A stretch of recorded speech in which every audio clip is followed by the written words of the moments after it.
Hello, Paula. Hi, Al. Yeah, well, today we're talking about the first guideline, guideline one.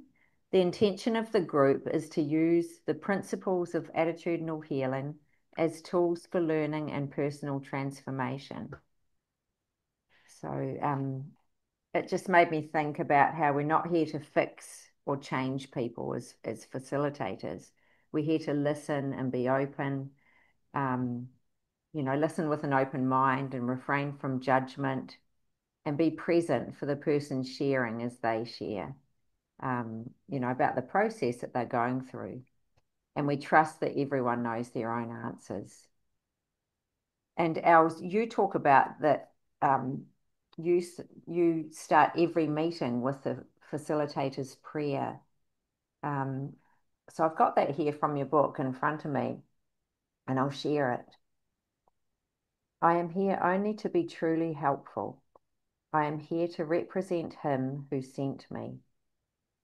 I do not have to worry about what to say or what to do because he who sent me will direct me. I am content to be wherever he wishes, knowing he goes there with me. I will be healed as I let him teach me to heal. And that's from A Course of Miracles, isn't it? That one. Yes, it's in text two. Start before the group starts. I read this with a co-facilitator, or I would read it myself, just to just to help myself to be open Yeah. and to trust in the process and Yes. to be available and not non-judgmental. Mm. Yeah. So we don't read it when the group or when everybody's together. We read it before the group starts. Yeah. Yeah. Yeah. And just reading that, it sort of just brings you back to that place of inner calm and peace. Absolutely. I'm here only to be truly helpful. So that's a very, very powerful, if you want to be truly helpful. So it's not the helpful thing we always think it is, but it's on a different level. Yeah. Yeah. Yeah. Beautiful. Els, in your book, you emphasize what's most important is not what a facilitator says, but who they are, um, being a living example of attitudinal healing in action. And on page 200 in your book, you describe this as choosing love over fear by maintaining inner peace, seeing others as whole, and sharing personal experience. And I'm wondering, how does embodying these qualities as a facilitator influence the healing environment? And why is this modeling more powerful than offering advice or instruction? Well, you can look at your children. Your children don't do what you say, they do what you do.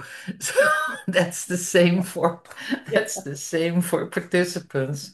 When I look at myself and when I'm in a difficult situation, I always think, how would that person deal with this situation? And that's because I don't hear them, but it's because I see them handling the situation. That's the best example you can have. Just somebody who is kind and friendly and open. And when somebody says, I'm open, that doesn't work for me. Yeah. Yeah. You may say what Yeah. you want. It doesn't work for me. Yeah. Yes. Yeah. Yeah. But when I feel that there is a non-judgmental space, Mm. and somebody is sitting back and there's openness then and kindness and friendliness, then I dare to speak up, then I dare to tell whatever is on top. Yeah. Yes. Yeah. And that sharing your personal experience too. So it's about being real and perhaps not hiding. Is Yes, it? when you want to offer a place where people can share their most vulnerable experiences, it's very nice to share also the vulnerable things I have. And that's again an example. When I keep my own things back, it will not work. It will not, just not work. Yeah. Have I enough courage to share and to um, what happened in all these years? I could feel that um, the shame has gone away. So when there's no shame anymore, it's easier to share.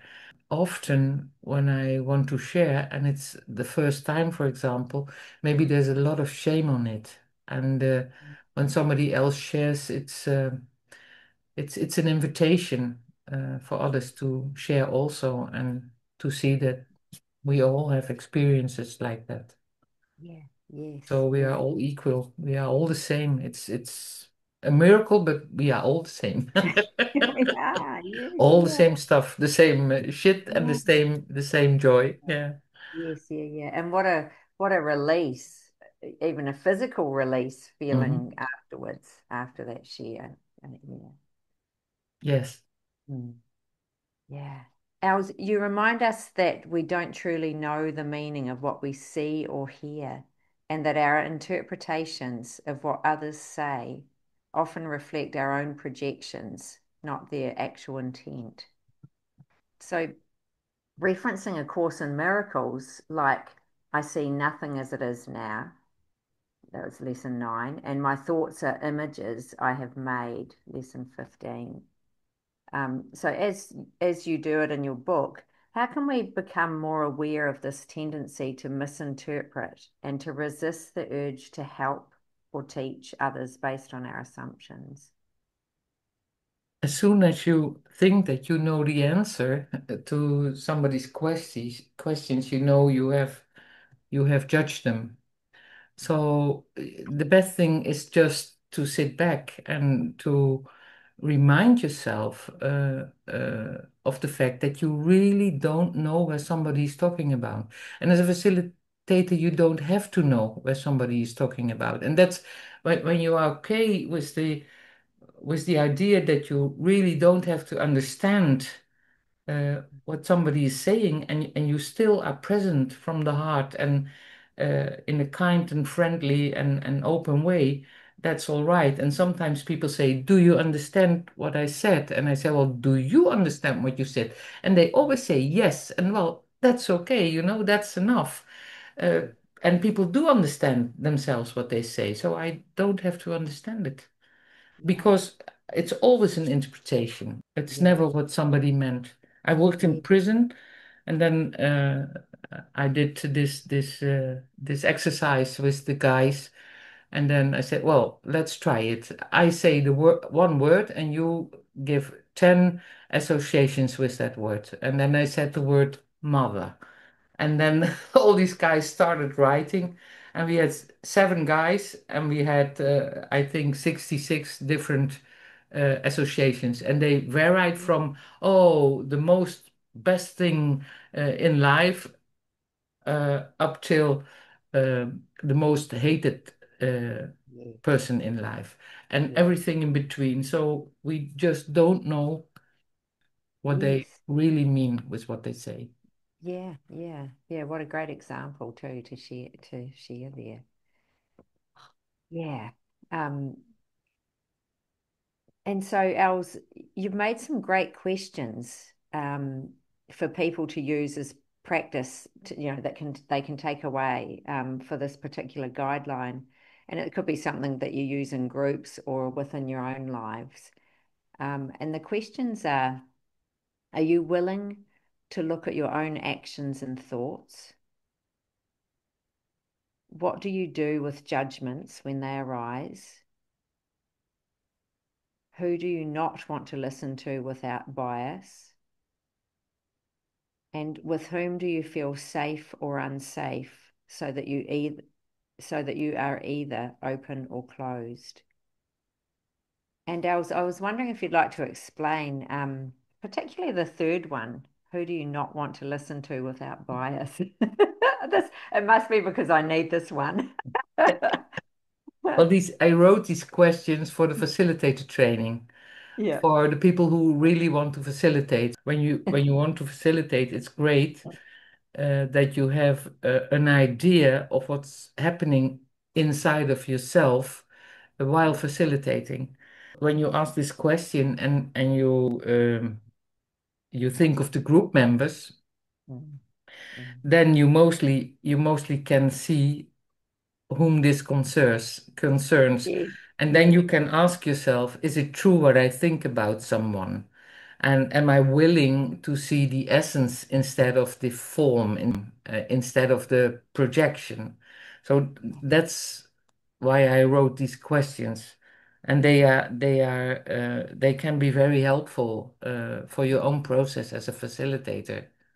Yes, yeah, exactly.